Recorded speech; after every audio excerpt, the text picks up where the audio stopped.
Hi, welcome back to ODE YouTube channel. Today we are here for another versus video where I will compare two pens. If you like my channel, if you enjoy the videos that I make, please don't forget to like and subscribe.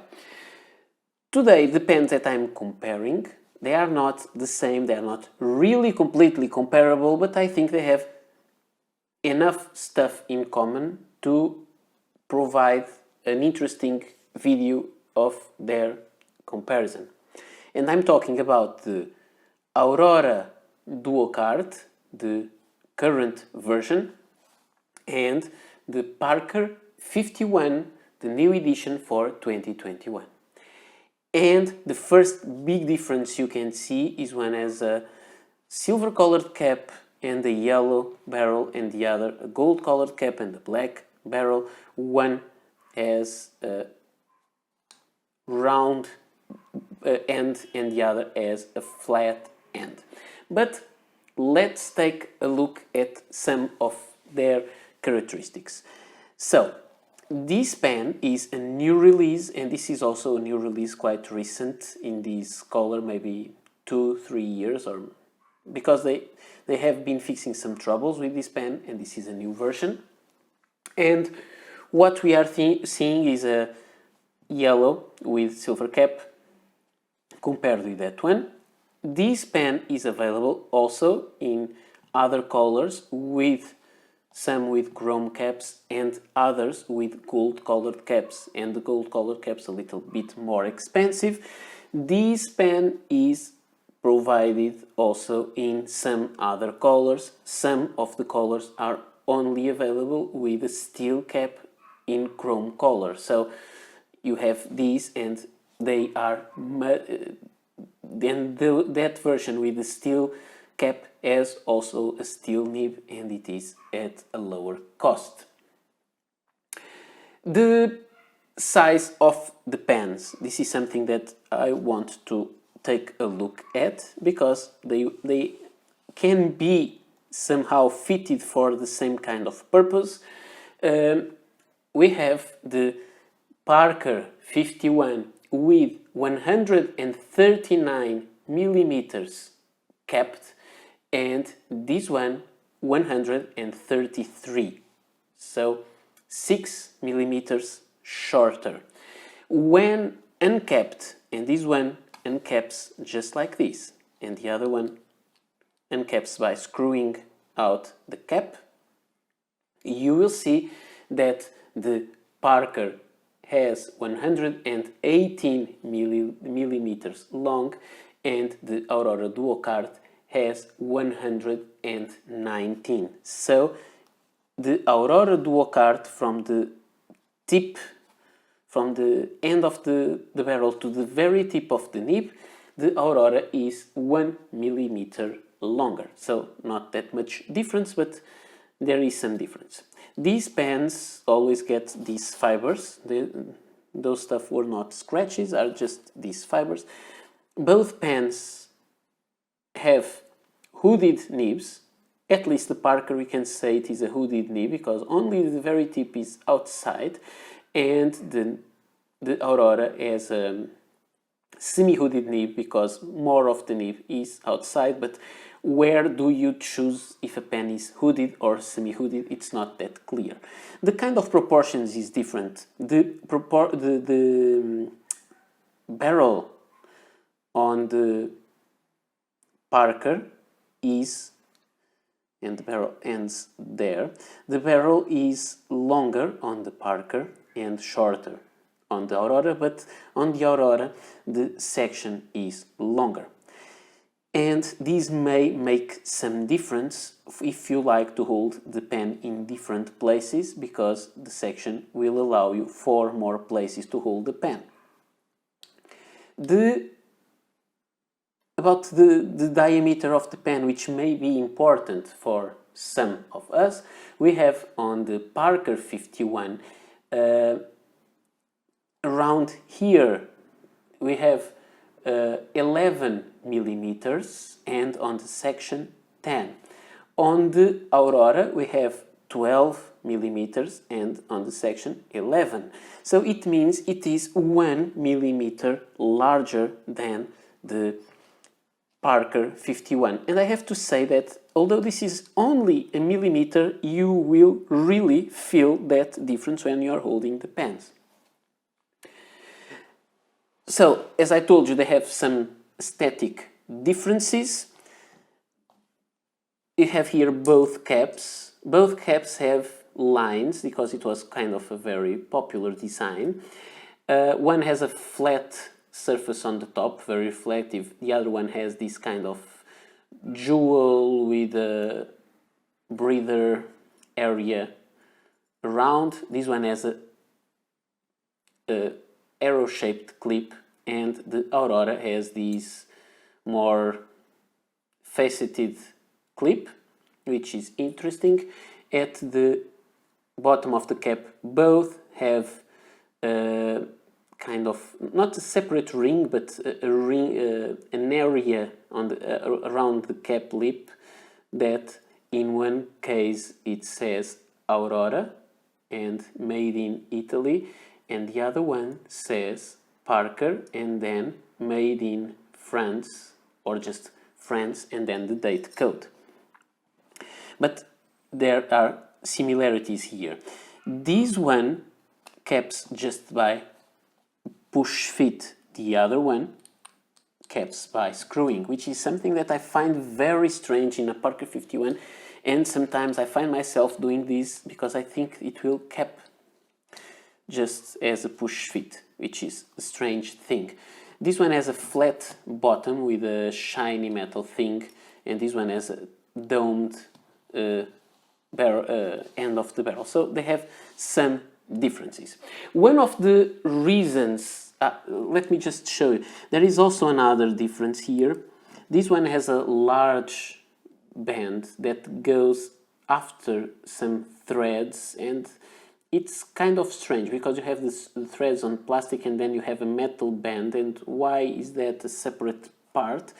And when you look at these, you have like a ring that is composed by like 3 hatchet rings, and it is of the same size of that, but it doesn't have the threads behind, so I think this makes a lot more sense. One of the reasons that I'm showing them together is not because they have these features in common. Yes, it is also, but it is also because they have something else in common. We can say that the Parker 51 that we have today comes from, I would say, the Parker 51, the older one, the vintage one. This is an aerometric version, but we could reach for a vacuumatic version, which is roughly the same thing. But this pen, the Aurora, it comes from the vintage Aurora 88 Duo Cart, which is a pen with cartridge filler, that comes from the vintage Aurora 88, which was not a cartridge filler, it was a piston filler. So this one derived from the Aurora 88 Duo Cart, that derived from the Aurora 88, which was inspired obviously on the Parker 51. So when we take the caps of both, we can really see some similarities. Even this is the piston filler part, and this will be the part that you take out for the vacuumatic filling system. So these pens really have something in common, and it is fun because we can say that these pens may not, these two that we are talking about today, may not be directly relatives right now, but they all come from a common ancestor, which is something that I find really interesting if you look at this in some kind of evolutionary thing. About the other characteristics, the Parker 51 weighs 23 grams and the Aurora weighs 27 grams. So this is 5 grams heavier, and there may be an explanation for that, is that there is a brass insert inside of the barrel that gives it an extra weight. The filling system, of course, if this is a Parker pen, it should be a cartridge pen, because all the Parker pens have evolved at one point to be just cartridge converter pens. And the Aurora 88, because it came from the Aurora 88 Duo Cart, is also a cartridge converter filler pen. So about the ink capacity, we are talking about in each pen for around 0.7 milliliters with a converter, and roughly the double, 1.4 milliliters of ink if you are using cartridge. By the way, the Aurora system is the same as the Parker system, so you can have a Parker cartridge going into the Aurora pen. You can also, if you want, you can check. I show you some compatibility things that I made. You can check the video review of the Aurora Duo Cart, that I will put the link for it on the description below. So let's talk something more about the materials. In Parker 51, the barrel is made of resin, the section made of resin, and the cap made of metal. In this pen we have the same thing, the metal cap, the plastic barrel, the plastic section, and the plastic barrel. This one has that insert there, that brass insert that gives it extra weight, but has plastic threads that go into the plastic threads on the barrel. And the Parker 51 has a different feature there, which is it has plastic threads there that go into the metal threads of the section. The nibs, this one is available only in fine and medium, which I don't think it's that much of a variety. I hope that Parker will introduce new nibs. For me, this pen is not mine. It is on loan by Appelboom, or from Appelboom, and it is a nice pen, but I would not buy one, and I showed you the reasons for it. It's a nice pen, but I'm not in love with that. If I was, a F nib would be fine for me. But I think we are missing extra fines, broads, and something more. So this is a fine nib, only available in fine and medium, and it is a gold nib. This one has a steel nib, and it is available with medium nib only. So this is just that option, but I think when you are talking about a steel nib, we are talking about a simpler pen, so I can understand that it makes no sense to have many variations. The kind of opening on the downside of the section is different. This one is wider. You can see more of the feed on this pen and more of the nib also. And there is also something that I read somewhere that the designer of this pen decided that for enjoying the full experience of this pen as it is designed, you need to have a medium nib, and so only a medium nib is available. Is that only an excuse? Maybe, but somehow I can understand. It's like their statement. Now, some things more. The price of this pen is 260 euros with a gold nib, so it is quite expensive. However, the steel nib version is quite affordable. It is 90 euros only, so I think it's much more affordable. This pen costs 150 euros, so it's more expensive than the steel nib of the Parker 51. So this is a more expensive pen, not than this one, but from the, we would say, the similar steel nib, but there are also other differences. Even in design, when we look at these, and if we are used to the design of these pens, it is strange that there is such a gap between the tip of the section and the nib on the Parker 51. And when you look at the Aurora, they are flush. This section is flush to the nib. So there are some design aspects that are a little strange in these pens. So I showed you what they make of similar and different. Let's talk about the writing experience and comfort in writing. The Aurora, can it be used and posted? This is something that I always like to address in these videos. Yes, it can perfectly. And posted, yes, and it makes lots of sense. It posts well. You have to press a little harder, but it posts well and becomes a beautiful pen like this. On the Parker 51, you can use it unposted. It's large enough, and you can use it posted. When you write with both pens, I would say that they are somehow different pens, at least in my opinion.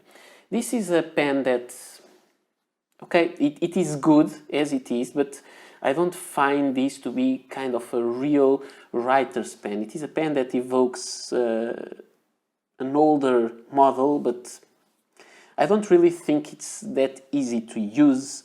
It has that screw fit cap that it makes not that much sense, and you have to take time to unscrew and screw it back, and to remember that it is a pen to unscrew the cap. This one is much easier to use. You just put the cap, you take it out, you post it or you don't post it, and use it as it is. So it is very, very easy to use, and it is a little bit wider. And I think that this pen is a real writer's pen. It is an amazing wet pen, always ready to write.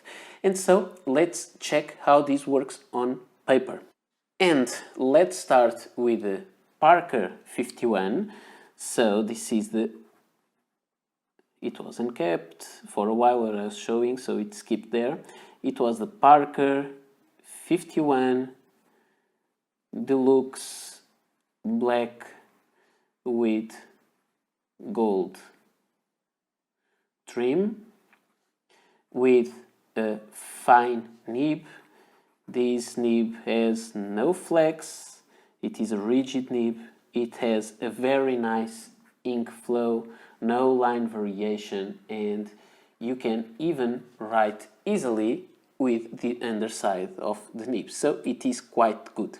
One thing that I tend to think about this pen compared, for example, with a vintage Parker 51 is that the vintage Parker 51, maybe because the way that the nib is less exposed and there are that gap between the hood and the pen is smaller, if you leave this pen uncapped for the same time as I did with this one while I was showing and comparing, this will write always first time, and these may skip. I think it is understandable that they skip because it was uncapped for a while, but maybe the construction doesn't allow it to return to writing easily.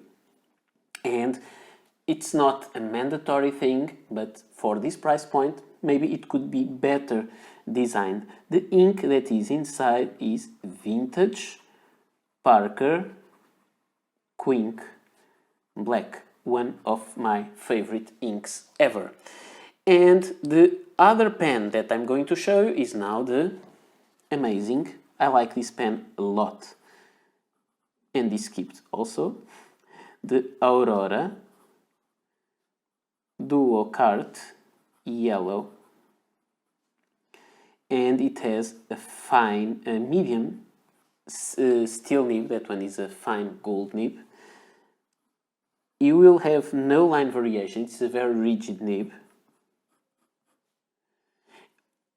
For this pen, for it to skip when it was uncapped, it is more understandable because a lot more of the nib was exposed. So this is kind of an unfair test for the pens because they are not really meant to work like this, but the vintage did. About the reverse writing, it is possible, but it's scratchy and it's not pleasant at all. And it also has inside the vintage Parker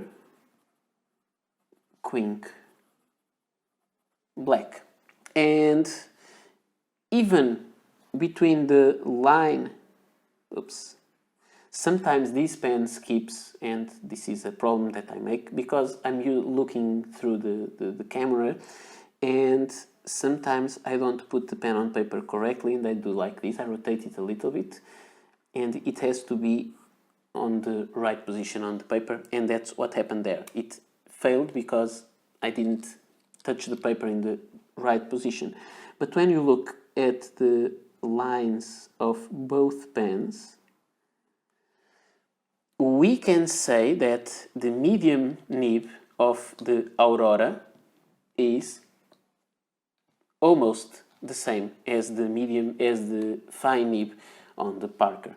The last thing I just want to show you is the wetness of this pen, and this is also quite wet. So both have good performances, both are quite wet, but if you ask me in terms of comfort in writing, the ease of use of each pen, although they are comparable in some parts, this only has a steel nib, this one has a gold nib, but sometimes, so this is kind of more expensive, but if we are comparing the steel nibs, and why would you need a gold nib in such a pen? That's another question.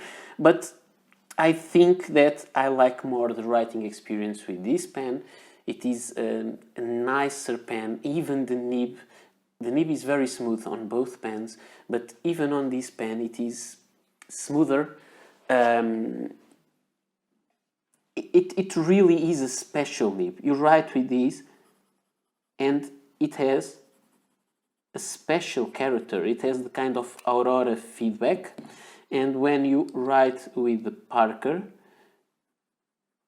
it is smooth, but it's more inexpressive. And I'm not talking about expressive in terms of line variation and such, because you can't have any in both, but it's different feel. And so I prefer this pen a little bit more. So different prices, different pens, maybe they may go for the same target. This is also available in black and gold, so if you want that kind of look you can also have it, and that's it. So this is for you to choose and to give your opinion. You can leave comments on the comment section below, and I will leave you links for the stores where you can buy these pens if you want. I hope you enjoyed these comparison videos. I'm not here to say exactly this one is better than that one. I can only say that I prefer the Aurora. This is all I had to show you today, and I hope to see you soon. Bye!